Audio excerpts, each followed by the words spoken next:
Alright, so here we are. Welcome back to the Klaus Video Archive. We're going to do a little oystering today, hopefully. Although it's pretty cold and it's been snowing, so I was going to dig a couple soft shell clams. I don't think that's going to happen because everything's pretty well iced over and I can't really find the holes. But oysters might be able to find some. Now, in New Hampshire, you don't have a whole lot of options for oysters. It's got to be in the bay. You can go from a boat, in which case you need a rake with long handles, almost like tongs, that you can use. I've never tried it like that. I've seen it done. It doesn't seem too effective. You can use chest waders, which is pretty good. You also need some long-handled tongs, though, or you can use what I'm using, which is just some boots. We're going to wade around in the shallows and see what we can find. I can't guarantee I'll get a big haul today. But whatever, as long as I can find something, I'll be happy. And even if I don't find something, I'll probably still be happy because I love being out here. First thing I'm going to do, though, is take my shells from last time and just put them in the shallows. Oysters use old shells to latch onto, and this could be a home for future generations of oysters in the bay. So return your shells to the place where you got them. As you can see, I'm in like ankle deep water here. Just gonna dump some shells.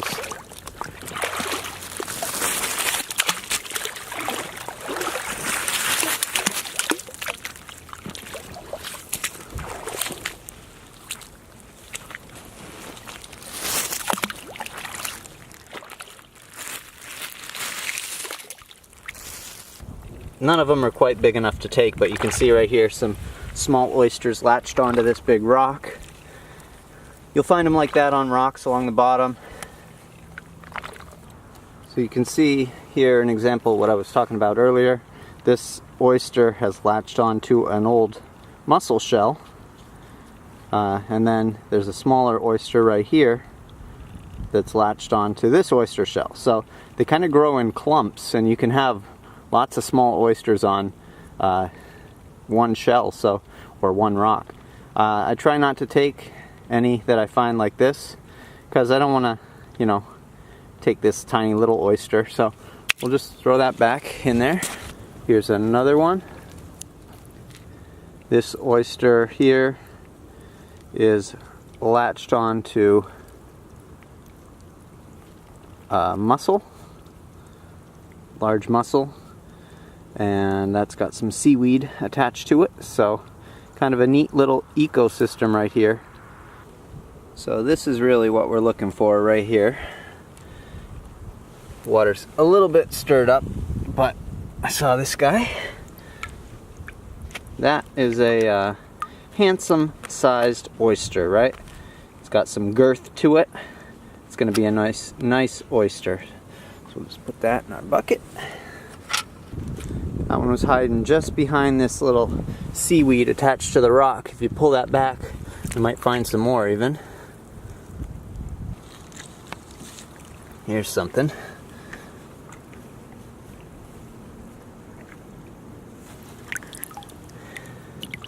Another big one.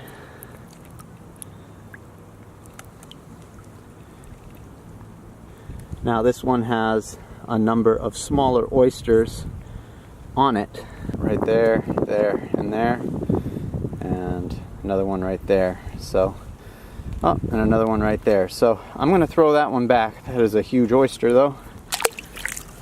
So the ice is making it kind of difficult today. Visibility is low, and the water is really cold. But I found this part right here with some good shallows. And some of these oysters are just sitting here waiting to be picked. If you look right here, I haven't touched these yet.